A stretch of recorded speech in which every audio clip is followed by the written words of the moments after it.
Hello everyone, welcome to my channel NCERT अध्याया। तो पहले तो थैंक यू सो मच, आप लोग मेरी वीडियोस देख रहे हैं और आई होप कि आप लोगों को मेरी वीडियोस अच्छी भी लग रही होंगी। और अगर आपको कोई क्वेरी हो तो प्लीज़ कमेंट सेक्शन में कमेंट कर दीजिए। मैं ज़रूर से ज़रूर रिस्पॉन्ड करूँगी आपके क्वेरीज़ का। एंड चलिए स्टार्ट करते हैं नेक्स्ट चैप्टर हमारे ह्यूमन फिजियोलॉजी का, neural control and coordination. As you know, the function of the organ system in our body must be coordinated to maintain homeostasis. Coordination is the process through which two or more organs interact and complement the function of one another. For example, when we do physical exercises, the energy demand is increased for maintaining an increased muscular activity. The supply of oxygen is also increased. The increased supply of oxygen necessitates an increase in the rate of respiration, heartbeat, and increased blood flow via blood vessels. When physical exercises is stopped, जब physical exercise रुक जाती है, the activities of nerves, lungs, heart, and kidney gradually return to their normal conditions. Thus, the function of muscles, lungs, heart, blood vessels, kidney, and other organs are coordinated while performing physical exercises. In our body, the neural system and the endocrine system jointly coordinate and integrate all the activities of the organs so that they function in a synchronized fashion. The neural system provides an organized network of point to point connections from a quick coordination. The endocrine system provides chemical integration through hormones. In this chapter, you will learn about the neural system of human, mechanism of neural coordination like transmission of nerve impulse, impulse conduction across a synapse, and the physiology of reflex action. Neural system. The neural system of all animals is composed of highly specialized cells called neurons, which can detect, receive, and transmit different kinds of stimuli. The neural organization is very simple in lower invertebrates. For example, in Hydra, it is composed of a network of neurons. Hydra में क्या होता है, बहुत सारे neurons का network होता है. The neural system is better organized in insects, where a brain is present along with a number of ganglia and neural tissues. The vertebrates have a more developed neural system. Human neural system. The human neural system is divided into two parts. दो part में divide है, CNS और PNS. Central nervous system, peripheral nervous system. The central nervous system includes the brain and the spinal cord and is the site of information processing and control. The PNS comprises of all the nerves of the body associated with CNS. CNS में क्या आता है, दो part होते हैं, brain और spinal cord. The nerve fibres of the PNS are of two types. दो type के होते हैं, एफरेंट फाइबर्स और efferent fibres. Afferent nerve fibers transmit impulses from tissues or organ to the CNS, and the efferent fibers transmit regulatory impulses from the CNS to the concerned peripheral tissues or organs. The PNS is divided into two divisions. दो division में divide किया जाता है, called somatic neural system and autonomic neural system. ठीक है, somatic and autonomic. Somatic neural system relays impulses from CNS to skeletal muscles, while the autonomic neural system transmit impulses from CNS to the involuntary organs and and smooth muscles of the body. ठीक है, तो ये CNS है, PNS है, इन सब पे question तो आते ही, तो आप लोगों को पता ही है. तो autonomic neural system is further classified into, तो ऑटोनॉमिक को किस में डिवाइड किया गया, sympathetic neural system and parasympathetic neural system. Visceral nervous system, visceral organs यानी इंटरनल ऑर्गन्स जो होती है उनकी बात हो रही है. Visceral nervous system is the part of the peripheral nervous system that comprises the whole complex of nerves, fibers, ganglia, and plexus, by which impulses travel from the central nervous system to the viscera and from the viscera to the central nervous system. ठीक है, तो ये सारी चीजें आ गई. Next is neuron as structural and functional unit of neural system. A neuron is a microscopic structure composed of three major parts. तीन part होते हैं, cell body, dendrites and axon. The cell body contains cytoplasm with typical cell organelles and certain granular bodies called Nissl granules. Short fibers which branch repeatedly and project out of the cell body also contain Niesel's granules and are called dendrites. These fibers transmit impulses towards the cell body. The axon is a long fiber. The distal end of each is branched. ठीक है, distal end कैसा होता है? Branched होता है. Each branch terminate as a bulb-like structure called synaptic knob. नीचे जो structure होती है उसे क्या कहते हैं? नॉब कहते हैं. विच possess synaptic vessels containing chemicals called neurotransmitters. The axon transmit nerve impulses away from the cell body to a synapse or to a neuromuscular junction (NMJ). Based on the number of axon and dendrites, the neurons are divided into three types. तीन type में divide है: multipolar, bipolar, unipolar. Multipolar मतलब क्या होता है? One axon and two और more dendrites found in the cerebral cortex. Bipolar, one axon and one dendrite found in the retina of eye. And unipolar, cell body with one axon only. ठीक है, cell body एक ही axon है, found usually in the embryonic stage. There are two types of axon, namely myelinated and non myelinated. ठीक है, पहली कौन सी होती है? माइलिनेटेड और दूसरी non myelinated. The myelinated nerve fibres are enveloped with Schwann cells. तो अंदर क्या होती है? श्वान सेल्स होती हैं, which form a myelin sheath around the axon. The gap between two adjacent myelin sheaths are called nodes of Ranvier. Myelinated nerve fibre are found in spinal and cranial nerves. ठीक है, किस में होती है? Spinal nerves में होती हैं और क्रेनियल नर्व्स में होती हैं. Unmyelinated nerve fiber is enclosed by a Schwann cell that does not form a myelin sheath. तो जो अनमाइलिनेटेड नर्व फाइबर होती हैं उनमें क्या होता है? बाहर श्वान सेल्स होती हैं जिनमें क्या होता है? कोई भी माइलिन शीट नहीं होती है around the axon and is commonly found in autonomous and the somatic neural system. Next क्या है? Generation and conduction of nerve impulse. Neurons are excitable cells because their membranes are in a polarised state. ठीक है, neurons कैसी होती हैं? Excitable cell होती हैं. और ये कैसी होती है? इनकी मेम्ब्रेन पोलराइज स्टेट में होती है. Do you know why the membrane of a neuron is polarised? Different type of ion channel are present on the neural membrane. अलग अलग टाइप के आयन चैनल होते हैं न्यूरल मेम्ब्रेन में. These ion channel are selectively permeable to different ions. ये क्या होता है? सिलेक्टिवली परमिएबल होते हैं अलग अलग आयंस के. When a neuron is not conducting any impulse, that is resting. जब रेस्टिंग स्टेट में होता है, जब कोई इम्पल्स का कंडक्शन नहीं होता है, the axonal membrane is comparatively more permeable to potassium ion. तो जो एक्सॉन की मेम्ब्रेन होती है उसमें पोटेशियम आयन का इंटर ज़्यादा होता है, एंट्री ज़्यादा होती है, और इम्परमिएबल होती है सोडियम आयन के. Similarly, the membrane is impermeable to negatively charged protein. और क्या होता है? जो नेगेटिवली चार्ज प्रोटीन होते हैं वो अंदर एंटर नहीं कर पाते हैं.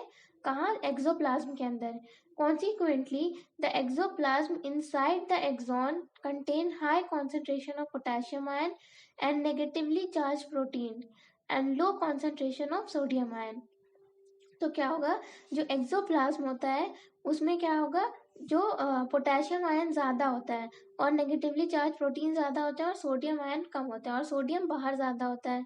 In contrast the fluid outside the axon contain low concentration of potassium ion, high concentration of sodium ion and thus form a concentration gradient. तो बाहर सोडियम ज़्यादा, अंदर पोटेशियम ज़्यादा, तो ये क्या है? डिफरेंस क्रिएट हो गया. These ionic gradient across the resting membrane are maintained by the active transport of ion by the sodium potassium pump. ठीक है, which transport 3 sodium outwards, 3 sodium को बाहर करता है and for 2 potassium into the cell. For a result the outer surface of the axonal membrane possess a positive charge. बाहर positive charge आता है, while its inner surface becomes negatively charged and therefore is polarized. तो कैसा हो जाता है? Polarise हो जाता है. और पीछे यहाँ पे वो न्यूरॉन का स्ट्रक्चर दिया हुआ था तो वो भी पढ़ना है हम लोगों को. ठीक है, the electrical potential difference across the resting plasma membrane is called as the resting potential. You might be curious to know about the mechanism of generation of nerve impulse and its conduction along an axon. When a stimulus is applied at a site, ठीक है, stimulus मतलब एक तरह के action potential generate होती है, कोई signal आता है on the polarised membrane. The membrane at the site A becomes freely permeable to sodium ion. This leads to a rapid influx of sodium followed by the reversal of the polarity at that side. ठीक है, और उस side पे polarity reverse हो जाती है, that is the outer surface of the membrane becomes negatively charged and the inner side become positively charge. तो बाहर वाला कैसा हो जाता है, नेगेटिवली चार्ज, और अंदर वाला कैसा हो जाता है, positively charge. The polarity of the membrane at the site A, तो ए पे जो पोलैरिटी होती है इज दस रिवर्स्ड एंड हेंस डीपोलराइज्ड, और क्या होती है, ए पे जो पोलैरिटी होती है वो रिवर्स हो जाती है और डीपोलराइज हो जाती है। The electrical potential difference across the plasma membrane at the site A is called the action potential। ठीक है, ए पे जो होती है उसे क्या कहते हैं, एक्शन पोटेंशियल जनरेट होती है, which is in fact termed as a nerve impulse at sites immediately ahead the axon। जैसे कि साइड बी की बात कर रहे हैं, membrane has a positive charge on the outer surface, तो क्या होता है, बाहर की तरफ क्या आता है, पॉजिटिव चार्ज आता है, and the negative charge on its inner surface, और अंदर की तरफ नेगेटिव चार्ज आता है। As a result A current flows on the inner surface from side A to side B. A से बी पे क्या होता है, करंट फ्लो होता है। On the outer surface current flow from B to A, और बाहर बी से ए फ्लो करता है to complete the circuit of current flow. Hence the polarity at the site is reversed, polarity reverse हो जाती है, and an action potential is generated at side B, और क्या होता है, एक्शन पोटेंशियल बी पे जनरेट हो जाता है। दस द इम्पल्स यानी action potential generated at side A arrives at side B. A पे जो जनरेट हुआ था एक्शन पोटेंशियल वो कहाँ आ गया, बी पे आ गया। The sequence is repeated along the length of the axon and consequently the impulse is conducted. The rise in the stimulus induced permeability to sodium ion is extremely short lived. It is quickly followed by a rise in permeability of potassium ion. Within a fraction of a second, potassium ion diffuses outside the membrane. Potassium ion bahar aa jate hain and restores the resting potential of the membrane at the site of excitation, and the fiber becomes once more responsive to further stimulation। यहाँ पे इसे figure में दे रखा है 21.2 में, ए side पे बाहर sodium ज्यादा था, ठीक है, अंदर क्या होगा, पोटेशियम ज्यादा होगा, फिर यहाँ पे इनफ्लक्स हुआ तो सोडियम की परमेबिलिटी बढ़ गई, सोडियम मतलब बाहर आने लगा, तो ये क्या है, कंडक्शन हो रहा है ना, चीजें अंदर से जब वो होता है, एक्शन पोटेंशियल जनरेट होती है, सिग्नल का ट्रांसफर होता है, दो सोडियम को बाहर करता है, वो तीन सोडियम को बाहर, दो पोटेशियम को इन, ये होता है ना पंप का काम। तो नेक्स्ट यहाँ पे क्या है, transmission of impulses. A nerve impulse is transmitted from one neuron to another through junction called synapses. A synapse is formed by the membrane of a presynaptic neuron and a postsynaptic neuron। एक presynaptic होती है, postsynaptic होती है, which may or may not be separated by a gap called synaptic cleft। तो separate हो भी सकती है और सेपरेट नहीं भी हो सकती है। There are two types of synapse, namely electrical synapse and chemical synapse। Electrical होती है और केमिकल होती है। Electrical synapse at electrical synapses the membrane of pre and post synaptic neurons are in close proximity। ठीक है, क्या होती है, बहुत proximity में होती है। Electrical current can flow directly from one neuron into the other across these synapses। Transmission of an impulse across electrical synapses is very similar to impulse conduction along a single axon। Impulse transmission across an electrical synapse is always faster। तो electrical synapse से जो transfer होता है वो fast होता है than that across a chemical synapse. Electrical synapses are rare in our system. At a chemical synapse पे क्या होता है, the membrane of the pre and post synaptic neurons are separated by a fluid filled space called synaptic cleft। तो बीच में क्या होता है, fluid filled space होता है, जिसे क्या कहते हैं, synaptic cleft। Chemicals called neurotransmitters are involved in the transmission of impulses at these synapses। Chemical called neurotransmitter, ठीक है, न्यूरोट्रांसमीटर इन्वॉल्व होते हैं ट्रांसमिशन में। The axon terminal contain vesicles. Axon terminal में क्या होते हैं, वेसिकल्स मतलब थैली जैसे स्ट्रक्चर होते हैं, filled with these neurotransmitters. When an impulse मतलब action potential arrives at the axon terminal, जब एक्शन पोटेंशियल एक इम्पल्स आती है, it stimulates the movement of the synaptic vessels towards the membrane where they fuse with the plasma membrane. जैसे figure 21.3 में दे रखा है, यहाँ पे देखो क्या पहले कौन कौन सी सिनेप्स कौन कौन बनाता है, pre synaptic membrane, synaptic cleft और पोस्ट सिनेप्टिक मेम्ब्रेन। तो pre synaptic cleft, post synaptic membrane, यहाँ रिसेप्टर्स होते हैं, एक्सॉन से क्या है, न्यूरोट्रांसमीटर आए, आते आते यहाँ पे जो मेम्ब्रेन है, प्लाज्मा मेम्ब्रेन है, उससे फ्यूज कर गए और फिर बाहर रिलीज कर दिया इन्होंने मैसेंजर्स को। ठीक है, तो ऐसे होता है यहाँ पे काम। And release there neurotransmitters in the synaptic cleft. ठीक है, वहाँ पे सिनेप्टिक क्लेफ्ट में रिलीज कर देते हैं। The release neurotransmitter bind to their specific receptors, और स्पेसिफिक रिसेप्टर्स कहाँ पे प्रेजेंट होते हैं, पोस्ट सिनेप्टिक मेम्ब्रेन पे। तो ये भी याद रखना होगा, सिनेप्टिक क्लेफ्ट क्या होता है, देखो pre synaptic, synaptic cleft, post. Post synaptic जो मेम्ब्रेन होती है वहां पे रिसेप्टर्स होते हैं।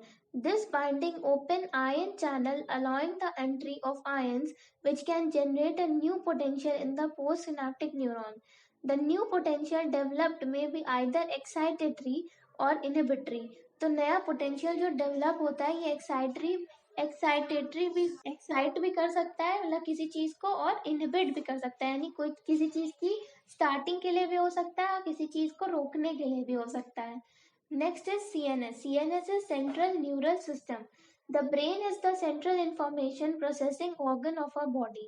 बताइए, and act as the command and control system. It controls the voluntary movement, balance of the body, functioning of vital involuntary organs, example lung, heart, kidney, etc. Thermoregulation, hunger and thirst, circadian यानी कि 24-hour rhythm of our body, activities of several endocrine glands and human behavior. तो सबको कौन control करता है, हमारा brain. It is also the site for processing of vision, hearing, speech, memory, intelligence, emotions and thoughts. The human brain is well protected by the skull. Inside the skull, the brain is covered by a cranial meninges consisting of an outer layer called dura mater, बाहर की layer होती है, और बहुत thin middle layer होती है जिसे क्या कहते हैं, arachnoid, and an inner layer which is in contact with the brain tissue called pia mater. The brain can be divided into three major parts: forebrain, midbrain and hindbrain. अब यहाँ पे देखो क्या है, यहाँ पे फिगर दे रखा है 21.4 में, ये क्या सेरिब्रल हेमिस्फेयर हो गया, ये सेरिब्रम हो गया, ठीक है, ये fore brain, mid brain, hind brain, ये पूरा कहाँ पे कौन कौन सी चीजें हैं, पार्ट है, ये याद होनी चाहिए, आनी चाहिए, क्योंकि इस पर भी क्वेश्चंस आते हैं। और समझ, अगर आपको डायग्राम आएगा आता होगा तो चीजें ज्यादा अच्छे से क्लियर होंगी, फिगर आउट होंगी। नेक्स्ट यहाँ पे बात करते हैं फोर ब्रेन की, यानी parts of brain, forebrain, midbrain and hindbrain, इन सब की बात करते हैं। Forebrain, the forebrain consist of cerebrum, thalamus and hypothalamus. Cerebrum forms the major part of the human brain. A deep cleft divided the cerebrum longitudinally into two halves. दो half में divide करता है, which are termed as the left and the right cerebral hemisphere. The hemisphere are connected by a tract of nerve fibers called corpus callosum. Corpus callosum से attach होता है. The layer of cells which covers the cerebral hemisphere is called cerebral cortex and is thrown into prominent fold, यानी बहुत सारे छोटे छोटे folds होते हैं. The cerebral cortex is referred to as a grey matter due to its greyish appearance. Grey matter क्यों कहते हैं, क्योंकि वो grey color का होता है. The neuron cell bodies are connected here, giving the color. ठीक है, the cerebral cortex contain motor area, sensor area and large region that are neither clearly sensory nor motor in function. These are called association areas. तो motor area, sensor area और association area are responsible for complex functions like intersensory association, memory and communication. Fibers of the tract are covered with the myelin sheath, which constitute the inner part of cerebral hemisphere. They give an opaque white appearance to the layer and hence is called white matter. The cerebrum wraps around a structure called thalamus, which is a major coordinating center for sensory and motor signaling. Another very important part of the brain called hypothalamus lies at the base of the thalamus. The hypothalamus contains a number of centers which control body temperature, urge for eating and drinking, It also contains several groups of neurosecretory cells which secrete hormones called hypothalamic hormones. The inner part of the cerebral hemisphere and a group of associated deep structures like amygdala, hippocampus, etc., form a complex structure called the limbic lobe or limbic system. Along with the hypothalamus, it is involved in the regulation of sexual behavior, expression, and emotional reactions. Example is excitement, pleasure, rage, fear, and motivation. ठीक है. Mid brain की बात करते हैं. Mid brain is located between the thalamus, hypothalamus of the fore brain and pons of the hindbrain. A canal called the cerebral aqueduct passes through the midbrain. The dorsal portion of the midbrain consists mainly four round swelling. चार swelling होती हैं, lobes होते हैं, जिन्हें क्या कहते हैं, corpora quadrigemina. Midbrain and hindbrain form the brain stem. तो main brain stem कौन बनाता है? Midbrain and hindbrain. Next is hindbrain. The hindbrain comprises pons, cerebellum, and medulla, also called medulla oblongata. Pons consist of fibrous tract that interconnect different region of the brain. ठीक है, अलग अलग regions को connect करता है. Cerebellum has very convoluted surface in order to provide the additional space for many more neurons. The medulla of the brain is connected to the spinal cord. The medulla contains center which control respiration, cardiovascular reflexes, and gastric secretion. Brain stem forms the connection between the brain and the spinal cord. Three major regions make up the brain stem. तीन region होती हैं, midbrain, pons, and medulla oblongata. Next is reflex action and reflex arc. तो इसमें क्या होता है, जैसे किसी भी एक्शन के लिए हम लोग कैसा रिस्पॉन्स देते हैं या स्टिमुलस की बात करते हैं.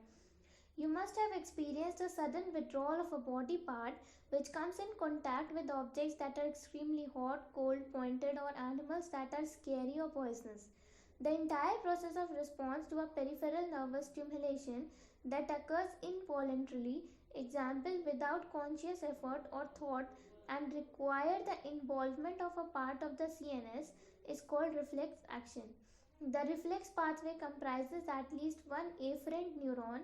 तो afferent neuron कैसी होती है? रिसेप्टर होती है. And one efferent effector or exciter neuron appropriately arranged in a series. The afferent neuron receives a signal. तो ये क्या होता है? From a sensory organ. Sensory organ से afferent neuron signal receive करती है and transmit the impulse via dorsal nerve root into the CNS at the level of spinal cord. The efferent neuron then carries signal from CNS to the effector. CNS से effector की तरफ. The stimulus and response thus forms a reflex arc as shown below in the knee jerk reflex. You should carefully study. यहाँ diagram दिया गया है, इसको देख लेते हैं. तो यहाँ पे क्या दे रखा है कि स्टिमुलस दिया यानी और ये रिस्पॉन्स होगा ऐसा. अब देखो यहाँ पे एफरेंट पाथवे भी दिखाया गया और इफरेंट भी दिखाया गया है. मसल स्पिंडल यहाँ पे क्या है? रिसेप्टर है और नीचे इफेक्टर है. तो ये dorsal root ganglion, white matter, grey matter, interneuron, motor neuron, ये सब आपको अच्छे से आना चाहिए. नेक्स्ट टॉपिक जो है सेंसरी रिसेप्शन. इसमें ये जो टॉपिक है ये आई ईयर दोनों आ रहा है. तो ये टॉपिक सेपरेट वीडियो सेपरेट अलग इसको डिस्कस करेंगे नेक्स्ट वीडियो में.